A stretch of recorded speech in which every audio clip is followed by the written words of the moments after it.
السلام عليكم ورحمة الله وبركاته. خبيجمتوتا في hordoftoota keenya eegaa guyyaa irraa seenaa karaa Haliil Baashaa kan dubbannu ta'a.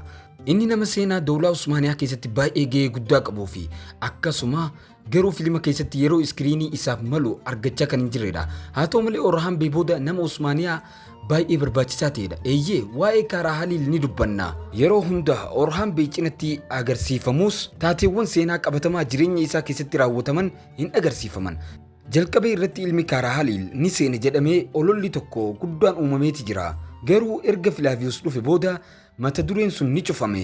Garuu gaafiin sammuu nama hundaa keessa jiru ilmi karaa Haliil sirriitti eenyu? Ammoo eessa jira?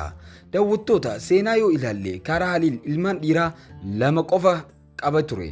Karaa Haliil erga du'aan boqote booda waziira guddaa Impaayera Usmaaniyaa isa jalqabaa waan ta'eef ilmi isaa hangafaa Chandarli Ali Baashaan waziira guddaa yookaan waziira Azam jedhamuudhaan muudameeti jira. Ilmi isaa inni lammaffaan Chandarli Ibraahim jedhamus boodarraa waziira guddaa ta'e. Haala kanaan maatiin kun hanga dhumatti Impaayera Usmaaniyaa babal'isuuf gahee murteessaa taphataniiru yookaan hojjetaniiru.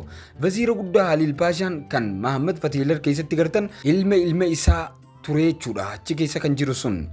Amma ilma karaa Haliil kan fiilima wal duraa duubaa jiru ilaalchisee mee waa'ee sanaa haa ilaallu.